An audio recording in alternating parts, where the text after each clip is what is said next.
cảm thấy thật vui và nhiều hạnh phúc đồng hành với quý vị đến với kênh Bậu Kể Chuyện Ma hôm nay.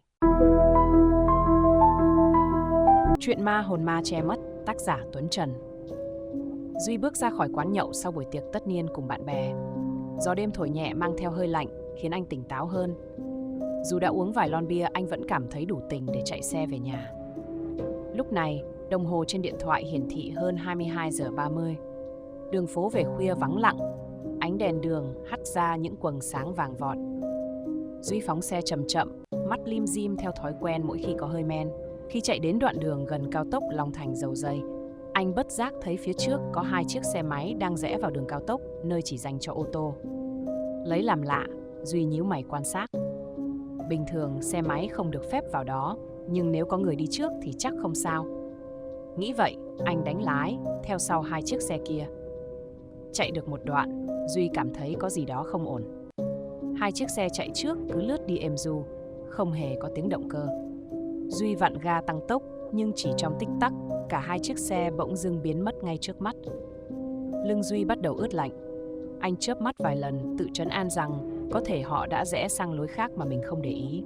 Nhưng khi nhìn quanh, cao tốc chỉ có một đường thẳng dài tăm tắp, không có lối rẽ nào cả. Một cảm giác ớn lạnh chạy dọc sống lưng. Duy chợt nhận ra xung quanh trở nên tĩnh lặng một cách bất thường. Không một bóng xe ô tô, không một âm thanh, chỉ có tiếng gió rít qua tai. Anh vội nhìn vào kính chiếu hậu. Tim Duy chợt thắt lại khi thấy một bóng trắng mờ mờ ngồi phía sau lưng mình. Lập tức, Duy quay đầu lại nhưng không có ai cả. Mồ hôi túa ra, tay anh run run siết chặt tay lái. Duy cố gắng tăng tốc để ra khỏi đoạn đường này. Nhưng ngay lúc đó, trước mắt anh, một người mặc đồ trắng, đầu cúi gằm, đứng ngay giữa đường. Bàn tay Duy lập tức bóp phanh. Duy bóp phanh gấp, tim đập thình thịch. Người mặc đồ trắng phía trước bỗng biến mất ngay khi ánh đèn xe dọi tới. Anh cố trấn tĩnh, hít một hơi thật sâu rồi vặn ga, quyết tâm chạy thật nhanh để thoát khỏi đoạn đường này. Nhưng vừa tăng tốc, Duy cảm thấy có gì đó sai sai. Lúc nãy đường vắng tanh, vậy mà giờ đây khi anh ngoái đầu lại, xung quanh toàn là xe tải nặng, xe container đang lao vun vút với tốc độ kinh hoàng. Lạnh sống lưng, Duy cố gắng bình tĩnh điều khiển xe. Không có đường lùi, cũng không thể quay đầu, anh chỉ còn cách chạy thẳng. Bàn tay siết chặt tay lái, đầu óc căng như dây đàn. Cảm giác như có hàng chục ánh mắt đang nhìn chằm chằm vào mình. Tiếng gió rít qua tai nghe như tiếng thì thầm ai oán. Trong cơn hoảng loạn, Duy bắt đầu đọc kinh Phật, hy vọng có phép màu giúp mình thoát khỏi tình cảnh này. Môi lẩm bẩm từng câu, từng chữ, anh cầu mong được bảo vệ, cầu mong tìm được đường ra. Đột nhiên, phía trước xuất hiện một bóng xe máy gần khu vực cầu vượt. Tim Duy khẽ hẫng một nhịp, trong lòng tràn đầy hy vọng. Không chần chừ, anh vặn ga hết cỡ, lao nhanh về phía đó. Chạy được khoảng 2-3 km, Duy thoát ra khỏi cao tốc, hơi thở dồn dập, mồ hôi lạnh thấm đẫm áo. Trái tim vẫn chưa hết bàng hoàng, anh mon men theo đường Đỗ Xuân Hợp tìm đường về nhà. Nhưng nguy hiểm chưa kết thúc. Duy hướng về cầu Phú Mỹ, nơi nổi tiếng với những vụ tai nạn thảm khốc. Con đường này luôn có nhiều xe container chạy suốt đêm và cũng là nơi nhiều người bỏ mạng trong những vụ tai nạn kinh hoàng. Vừa chạy, Duy chợt cảm thấy có ai đó đang theo sau. Nhìn vào kính chiếu hậu, một bóng trắng thấp thoáng lướt đi sau lưng anh. Cổ họng nghẹn lại, tim đập loạn nhịp. Những hồn ma có buông tha anh hay không? Duy rùng mình khi thấy bóng trắng thấp thoáng trong kính chiếu hậu. Anh không dám quay đầu lại, chỉ biết vặn ga phóng nhanh trên con đường vắng. Làn gió đêm lùa qua mang theo mùi ẩm mốc kỳ lạ, như mùi đất lâu năm bị đào xới. Tim Duy đập mạnh, mỗi giây trôi qua đều căng như dây đàn. Bất chợt, phía trước là cầu Phú Mỹ, cây cầu nổi tiếng với những vụ tai nạn kinh hoàng. Đã không ít lần người ta kể rằng nửa đêm chạy ngang đây sẽ thấy người đứng trên lan can hoặc bóng trắng lảng vảng dưới chân cầu. Nhưng lúc này Duy không còn lựa chọn nào khác. Anh lao xe qua cầu, gió quất vào mặt lạnh buốt. Bất giác một bóng người đứng ngay giữa đường, cách chỉ vài mét. Duy bóp phanh kịch liệt, bánh xe rê mạnh trên mặt đường. Anh hét lên nhưng không có âm thanh nào thoát ra. Khi xe gần chạm vào, bóng trắng ấy bỗng nhiên tan biến, chỉ còn làn sương mỏng vần quanh. Duy run rẩy, tim suýt nhảy khỏi lồng ngực. Anh nuốt khan, cố gắng trấn tĩnh, nhưng một bàn tay lạnh buốt chạm nhẹ vào vai. Toàn thân tê cứng. Duy từ từ quay đầu lại. Phía sau xe, một người phụ nữ tóc dài áo trắng, không có gương mặt đang ngồi im lặng. Lồng ngực Duy như bị ai đó bóp nghẹt. Anh hét lên và vặn ga thật mạnh, bất chấp tất cả để thoát khỏi cơn ác mộng. Chiếc xe lao đi, nhưng cảm giác bàn tay trên vai vẫn còn đó. Duy nhắm chặt mắt, miệng liên tục đọc kinh. Đột nhiên một tiếng cười lạnh lẽo vang lên ngay bên tai. Mọi thứ trước mặt bỗng tối sầm lại. Tai Duy ù đi sau tiếng cười lạnh lẽo vang bên tai. Cả cơ thể như bị đóng băng, đầu óc trống rỗng. Bàn tay vô hình trên vai bỗng siết chặt, khiến Duy nghẹt thở. Mắt mở to, anh thấy đèn đường mờ dần, mọi thứ xung quanh như bị nuốt vào màn đêm vô tận. Cây cầu phía trước kéo dài bất tận, dù đã vặn ga chạy hết tốc lực nhưng không tài nào thoát ra được. Không gian trở nên tĩnh lặng đến đáng sợ. Không còn tiếng xe cộ, không còn gió thổi, chỉ có tiếng thở dốc của chính mình vang vọng trong đầu. Bất chợt, một giọng nói thì thầm sát bên tai. Trễ rồi, Duy sờn gai ốc, cả người lạnh toát. Anh bất giác nhìn vào kính chiếu hậu. Người phụ nữ không mặt vẫn ngồi sau lưng. Nhưng lần này, cô ta đang ngẩng đầu lên, nơi đáng lẽ là khuôn mặt chỉ là một hố đen sâu hắm, như muốn hút lấy linh hồn anh. Không kịp suy nghĩ, Duy hét lên, buông cả hai tay khỏi tay lái. Chiếc xe mất kiểm soát, lảo đảo rồi lao mạnh về phía lan can cầu. Bùm, một cú va đập cực mạnh, tất cả tối sầm. Một cơn đau nhói khiến Duy choàng tỉnh. Anh nằm trên mặt đường, xung quanh vẫn là cầu Phú Mỹ. Mọi thứ trở lại bình thường. Đèn đường vẫn sáng, xe cộ vẫn chạy qua lại. Chiếc xe máy của anh đổ bên lề, trầy trụa nhưng vẫn nguyên vẹn. Duy thở hổn hển, tim vẫn còn đập loạn. Mình còn sống. Anh lồm cồm bò dậy, đưa mắt nhìn xung quanh. Không có ai cả. Mọi thứ vừa xảy ra cứ như một cơn ác mộng. Nhưng khi vừa định dựng xe lên, từ phía sau, một làn gió lạnh buốt lướt qua gáy. Duy chậm rãi quay đầu lại. Dưới ánh đèn vàng vọt, một bóng trắng đứng lặng lẽ bên lan can, tóc dài phủ kín mặt, hướng về phía anh. Duy không dám thở mạnh, toàn thân cứng đờ. Bóng trắng từ từ nhấc chân, từng bước tiến về phía anh. Duy lạnh sống lưng, từng giọt mồ hôi lạnh chảy dọc xuống gáy. Bóng trắng tiến gần từng bước, đôi chân không chạm đất, tà áo dài quét nhẹ trên mặt đường. Duy lùi dần, tay siết chặt khung xe, hơi thở gấp gáp. Anh cố trấn tĩnh, nhưng đôi chân như bị đóng băng, không thể chạy nổi. Đột nhiên, bóng trắng dừng lại, cách anh chưa đầy 2 mét. Một cơn gió lạnh gào thét giữa đêm khuya. Lớp tóc dài che mặt từ từ tách ra, để lộ một gương mặt trắng bệch, mắt trống rỗng, miệng kéo dài đến tận mang tai. Một tiếng cười khàn đục vang lên. Duy hoảng loạn, quay đầu phóng chạy, bỏ lại chiếc xe máy. Nhưng chưa kịp chạy được bao xa, một bàn tay lạnh toát siết chặt cổ áo, giật mạnh anh ngã xuống đường. Đầu đập xuống nền bê tông, mắt hoa lên, tay ù đặc. Duy cố gắng gượng dậy, nhưng cơ thể nặng trĩu như bị đè chặt xuống đất. Bóng trắng đứng ngay trên đầu, đôi mắt vô hồn nhìn xuống. Một giọng nói vang lên, vừa lạnh lẽo vừa oán hận. Ở lại đây, với tao. Duy mắt trợn trừng, tim như ngừng đập. Anh cố vùng vẫy, miệng lẩm nhẩm đọc kinh.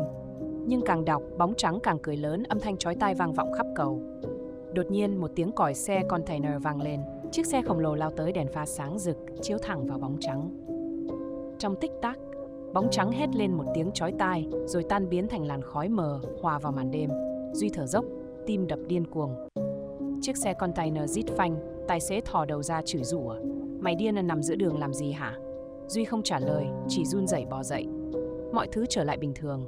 Không còn bóng trắng, không còn tiếng cười quái dị. Nhưng anh biết, mọi chuyện chưa kết thúc.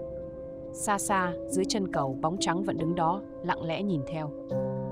Duy cố trấn tĩnh. Nhịp thở vẫn gấp gáp. Tay run run, anh dựng xe lên, nhanh chóng rời khỏi cầu Phú Mỹ. Bóng trắng dưới chân cầu vẫn đứng đó, im lặng.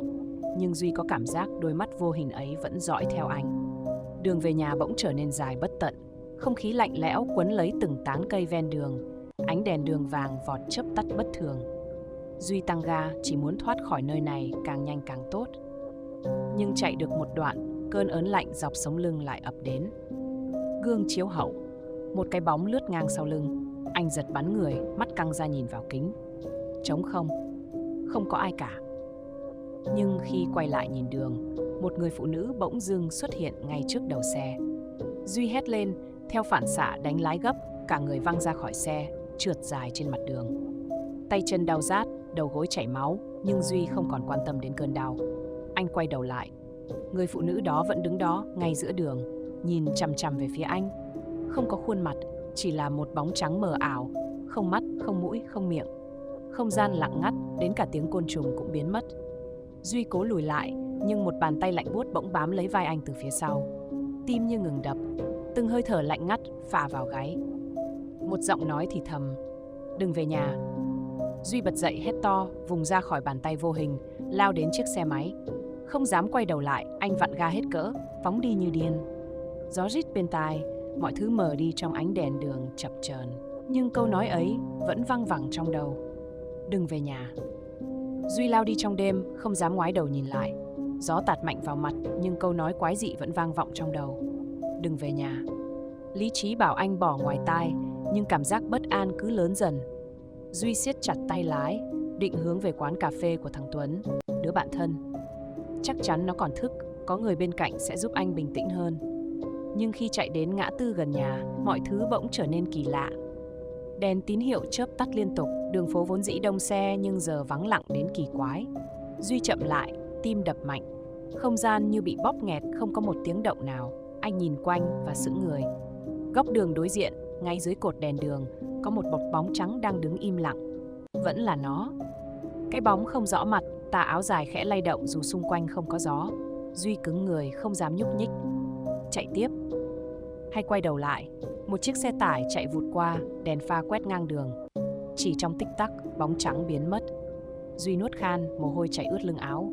Anh hít một hơi sâu, quyết định tiếp tục chạy. Nhưng khi vừa nhích ga, giọng nói lạnh lẽo ấy lại vang lên bên tai là: đã bảo đừng về nhà mà. Cổ họng nghẹn cứng, hai tay bỗng lạnh toát.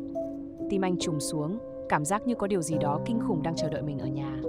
Duy không dám về nữa, nhưng cũng không biết phải đi đâu. Giữa màn đêm vắng lặng, một bóng đen thấp thoáng cuối con đường. Duy mím môi, cảm giác như có ai đó đang chờ anh. Duy siết chặt tay lái, cố trấn tĩnh. Cảm giác bất an càng lúc càng rõ rệt. Anh quay đầu xe, quyết định chạy thẳng đến nhà Tuấn. Không thể về nhà, không thể ở ngoài đường quá lâu. Gió đêm lạnh buốt, nhưng mồ hôi vẫn chảy dài trên lưng. Vừa rẽ qua con hẻm nhỏ, đèn xe bỗng nhấp nháy liên tục. Máy xe khựng lại, rồi tắt phụt. Duy chết sững, cố vặn ga nhưng xe không nổ. Không gian bỗng im lặng tuyệt đối. Không còn tiếng gió, không còn tiếng côn trùng, không còn bất kỳ âm thanh nào. Rồi, từ phía trước, một bóng đen từ từ xuất hiện. Nó đứng ngay giữa hẻm, cao gầy, đầu nghiêng sang một bên như bị gãy. Duy đông cứng, trái tim đập mạnh như muốn nổ tung. Cái bóng tiến gần hơn, nhưng tiếng bước chân không hề phát ra âm thanh. Anh lùi lại, tay run run cố bấm nút để xe. Máy vẫn không nổ. Bóng đen dừng lại, ngẩng đầu lên. Duy không dám nhìn, nhưng trong khoảnh khắc thoáng qua, anh thấy hai hốc mắt đen ngòm, sâu hoắm, như một lỗ trống vô tận. Rồi, nó mở miệng, nhưng không có tiếng nói, chỉ có một âm thanh lạnh lẽo vang lên trong đầu Duy. Đừng chạy nữa, đã đến lúc rồi. Duy gào lên, nhấn đề mạnh hơn. Chiếc xe rùng mình, rồi bất ngờ nổ máy. Không cần suy nghĩ, anh vặn ga hết cỡ lao thẳng về phía trước, xuyên qua bóng đen. Không có va chạm, không có gì ở đó. Duy thở dốc liếc nhanh gương chiếu hậu, không còn ai sau lưng, nhưng cảm giác ai đó vẫn đang bám theo. Anh phóng như điên, chỉ muốn thoát khỏi đây càng nhanh càng tốt. Phía trước ánh đèn nhà Tuấn đã hiện ra. Duy cảm thấy chút hy vọng, nhưng ngay lúc đó điện thoại rung lên. Tin nhắn từ một số lạ. Anh nuốt khan, tay run run mở ra xem. Chỉ vỏn vẹn một dòng chữ: về nhà đi. Duy giận tóc gáy, tay siết chặt điện thoại. Ai đã nhắn tin? Là người hay thứ gì khác? Cảm giác lạnh buốt chạy dọc sống lưng, nhưng anh không dám dừng lại. Chỉ còn vét nữa là đến nhà Tuấn. Duy vặn ga, cố lao thật nhanh. Nhưng bất ngờ, đèn đường vụt tắt, bóng tối bao trùm. Chiếc xe rùng mình, máy chợt khựng lại, rồi tắt ngóm ngay trước cổng nhà Tuấn. Duy bật đèn điện thoại, tim đập loạn xạ. Không gian hoàn toàn im lặng. Anh giơ tay gõ cửa, nhưng cửa từ từ mở ra, không một tiếng động. Bên trong tối om, không có ánh sáng, không có tiếng người. Duy nhíu mày, chần chừ. Tuấn nói vẫn thức mà, sao nhà nó lại tối thui thế này? Anh rón rén bước vào gọi khẽ: Tuấn, mày có ở đó không? Không có tiếng trả lời, không gian càng lúc càng lạnh. Bỗng, điện thoại trong túi rung lên. Duy giật bắn lôi ra xem, lại một tin nhắn từ số lạ.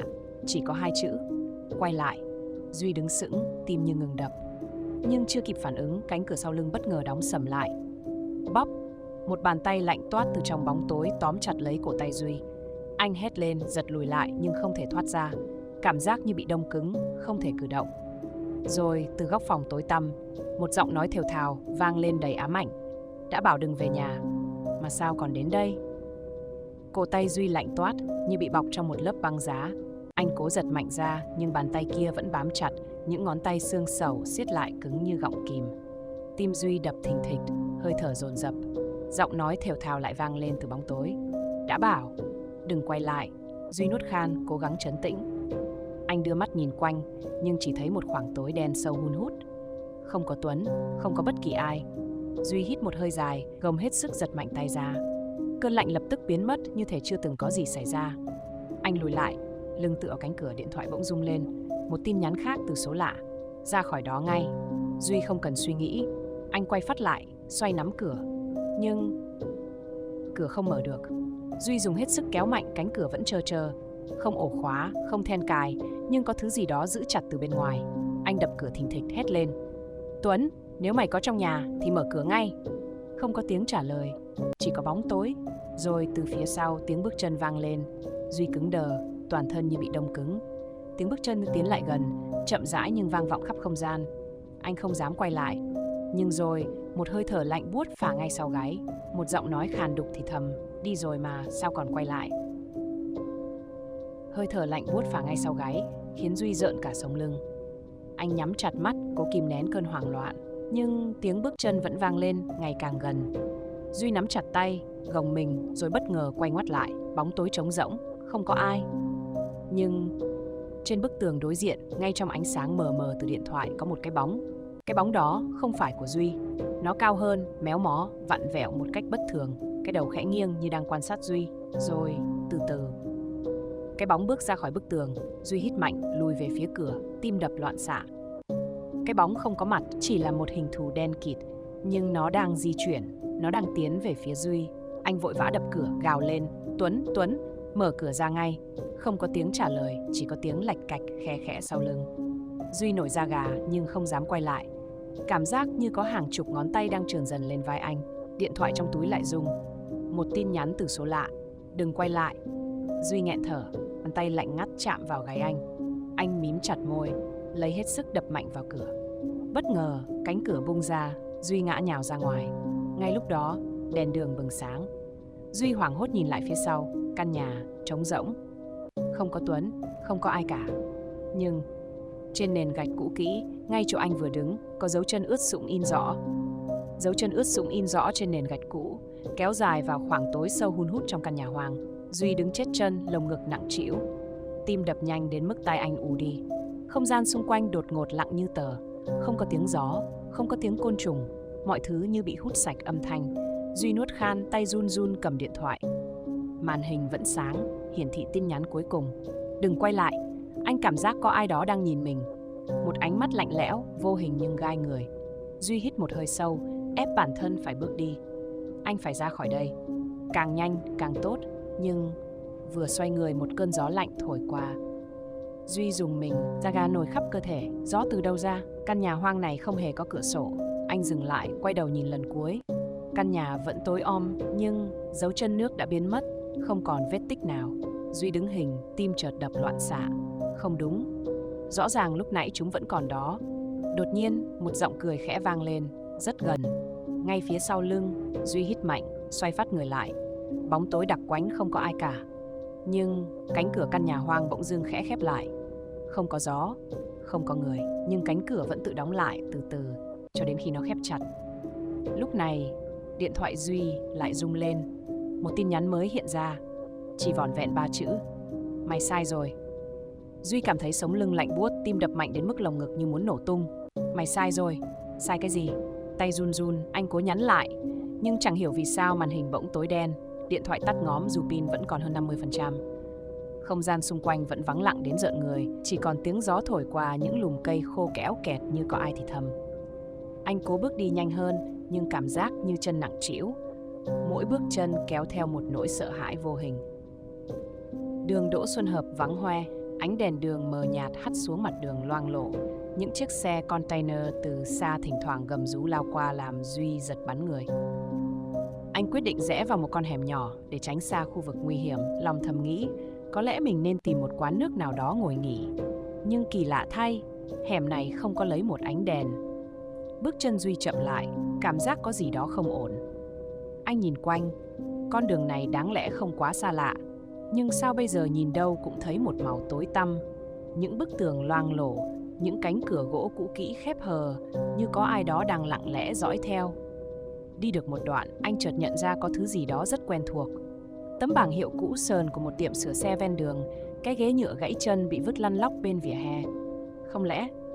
Anh nuốt khan, quay đầu nhìn lại con đường vừa đi qua. Tim anh chợt thắt lại, anh vừa quay lại, ngay đúng chỗ lúc nãy. Không thể nào, rõ ràng anh đi thẳng, không hề rẽ nhầm hướng, vậy tại sao lại quay về điểm xuất phát?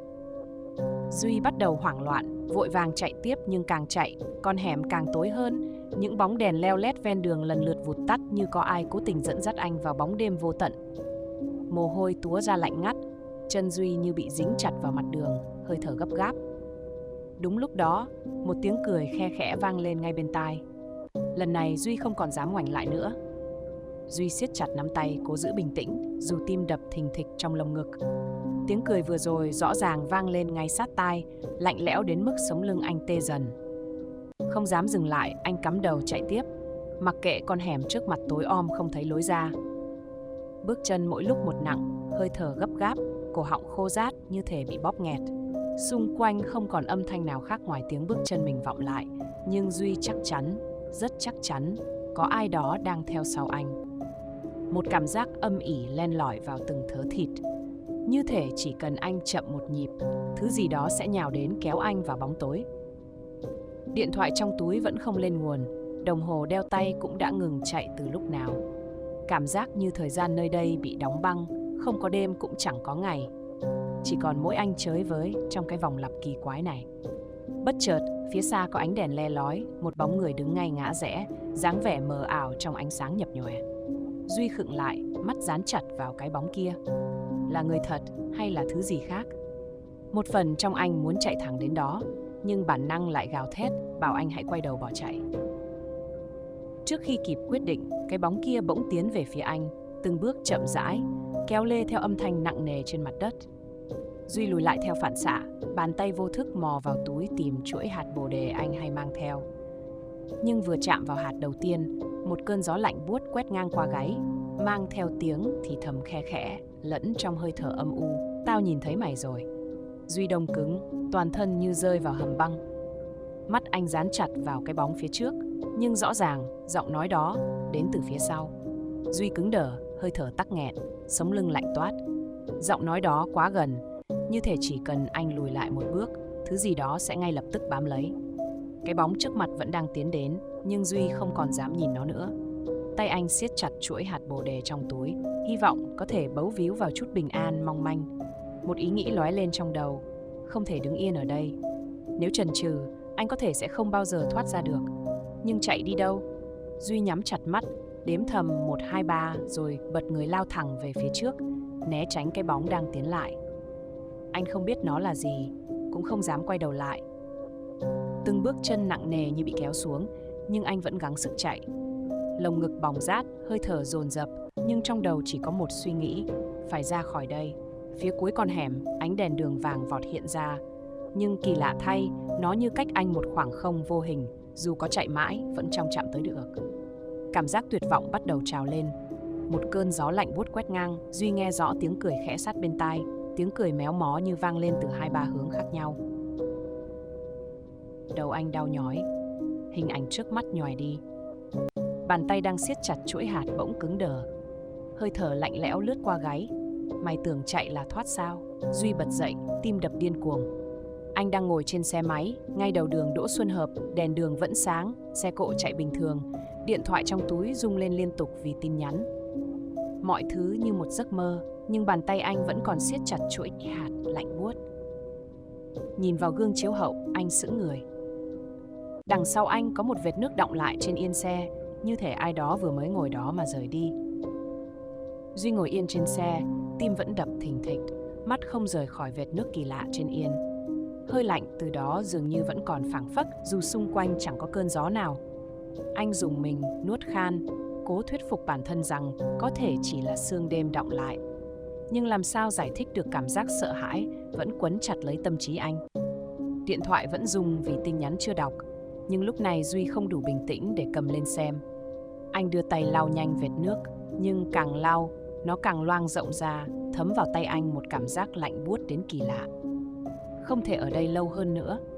Duy vội khởi động xe, tăng ga phóng đi. Cảm giác vừa thoát khỏi một cơn ác mộng vẫn còn đeo bám, nhưng anh cố gắng không nghĩ về nó.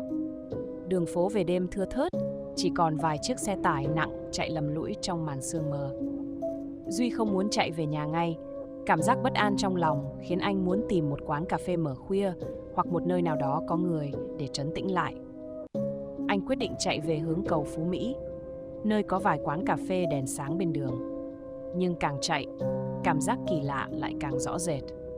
Mọi thứ xung quanh dường như quá tĩnh lặng. Dù xe cộ vẫn lăn bánh nhưng không hề có tiếng động. Không tiếng máy xe, không tiếng gió, không tiếng còi inh ỏi thường thấy trên con đường này. Như thể cả thế giới đã bị hút hết âm thanh, chỉ còn mỗi tiếng thở dốc của anh vang lên trong đầu. Một cảm giác chênh vênh kéo đến, Duy chợt nhận ra bóng của mình dưới mặt đường không còn đúng với ánh đèn đường trên cao. Nó méo mó, kéo dài một cách kỳ dị và ngay bên cạnh, dường như có một cái bóng khác đang dần hiện ra. Duy rùng mình, bàn tay siết chặt tay lái, hơi thở gấp gáp. Cái bóng bên cạnh không phải của anh, nó đang lớn dần lên, méo mó và vặn vẹo như có thứ gì đó đang cử động trong đó.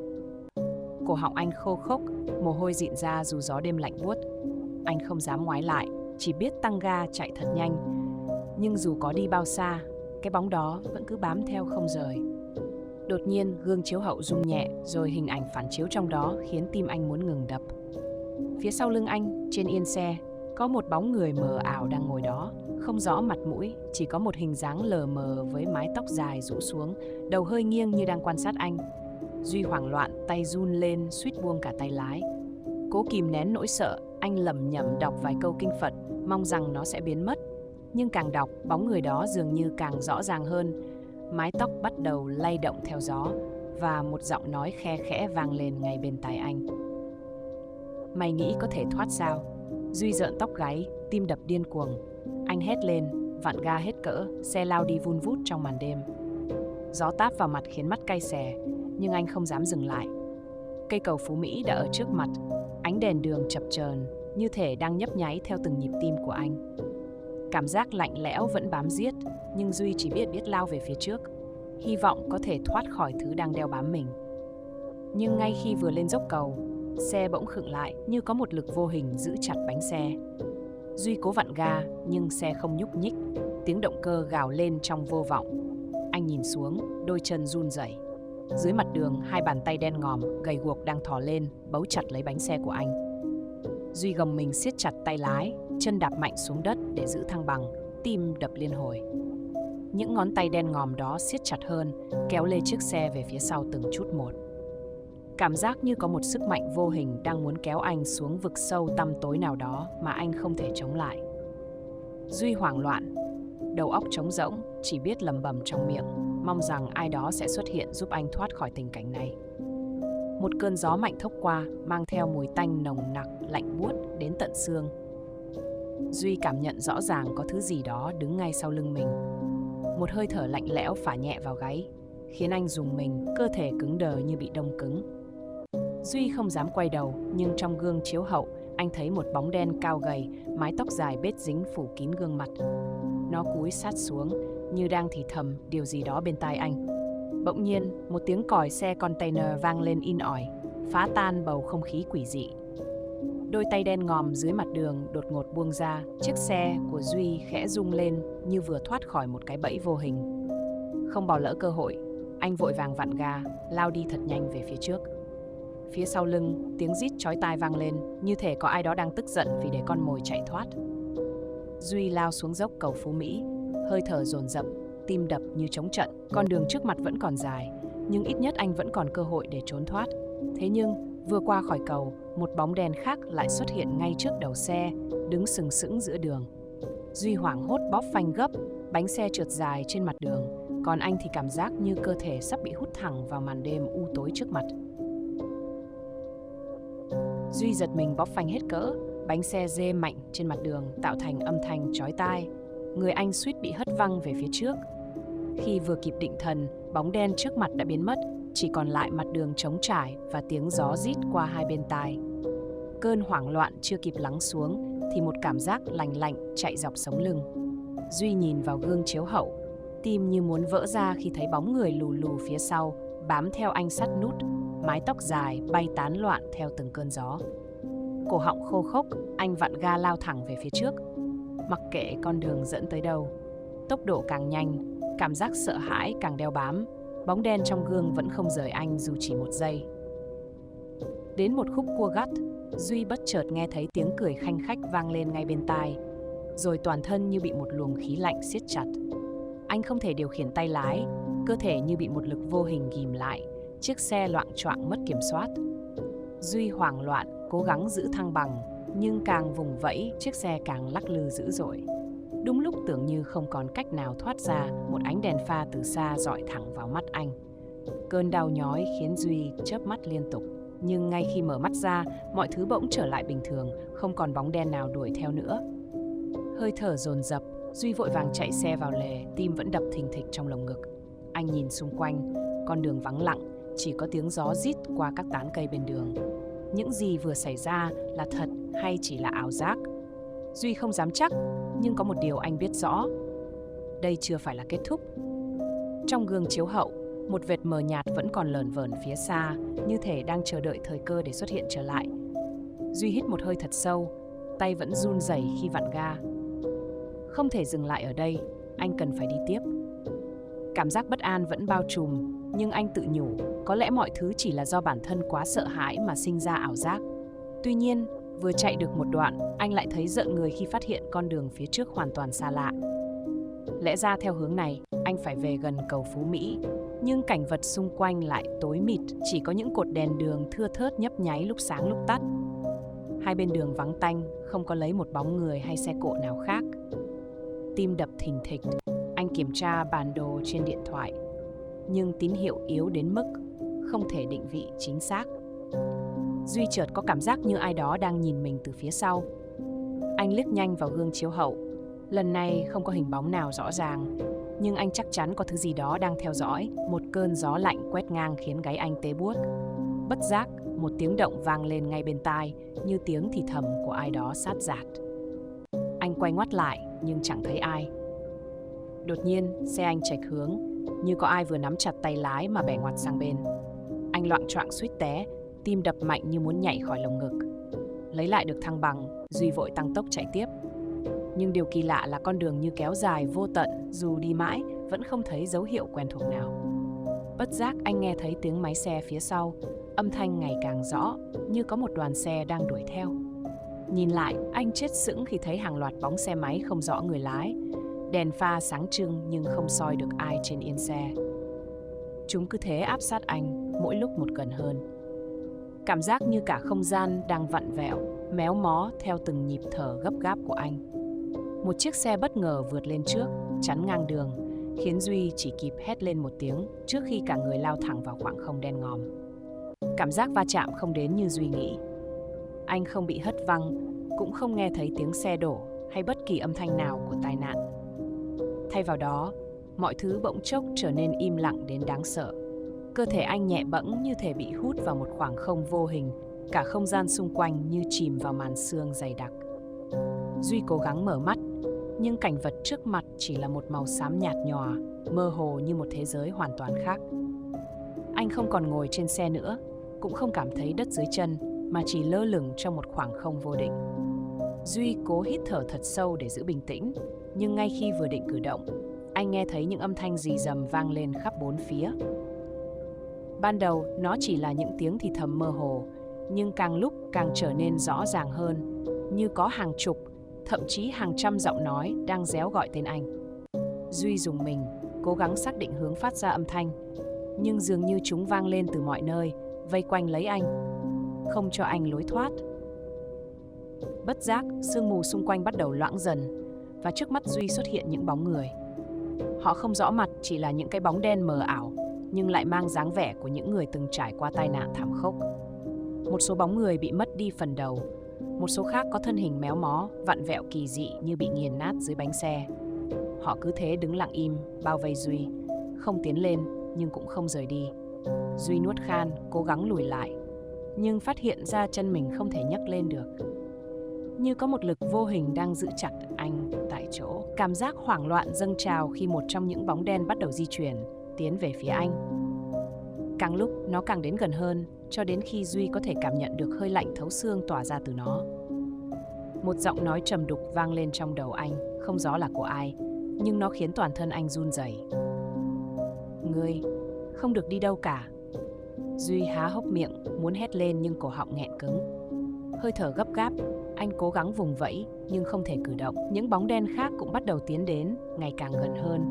Cảm giác như chúng đang kéo anh chìm sâu vào một nơi không có lối thoát. Duy tuyệt vọng, trong đầu chỉ còn duy nhất một ý nghĩ. Mình sẽ chết ở đây sao? Nhưng đúng lúc đó, một ánh sáng chợt lóe lên từ phía xa, xé toạc màn sương u ám. Giữa ánh sáng mờ ảo, Duy thấy một bóng dáng quen thuộc. Đó là một người đàn ông trung niên, mặc một chiếc áo dài trắng, đã ngả màu, khuôn mặt hiền từ nhưng nghiêm nghị. Ông ta không nói gì, chỉ giơ tay lên như đang ra hiệu. Và rồi, những bóng đen xung quanh Duy đột nhiên lùi lại, như thể bị một thứ gì đó vô hình ngăn cản. Duy không biết người đàn ông đó là ai, nhưng không kịp suy nghĩ nhiều.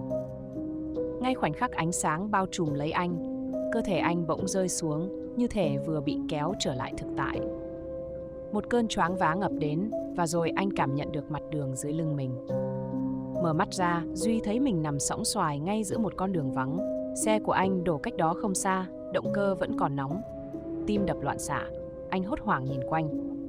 Không còn màn sương, không còn bóng đen, chỉ có bầu trời đêm tĩnh lặng và con đường trống trải kéo dài về phía trước. Cảm giác như mọi thứ vừa xảy ra chỉ là một cơn ác mộng, nhưng sự rã rời trong cơ thể nhắc nhở anh rằng đó hoàn toàn là thật. Duy lảo đảo đứng dậy, nhìn lên bầu trời. Những cơn gió lạnh buốt lướt qua, mang theo một cảm giác lạ lùng, ai đó vừa cứu anh.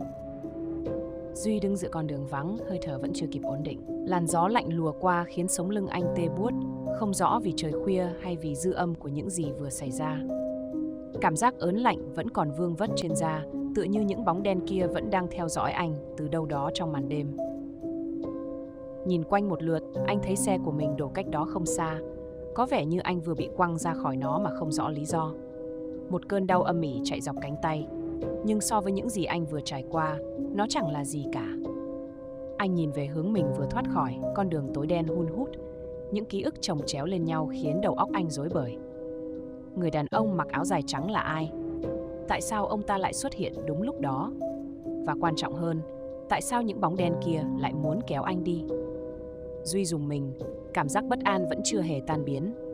Anh nhanh chóng dựng xe lên, kiểm tra qua một lượt rồi nổ máy.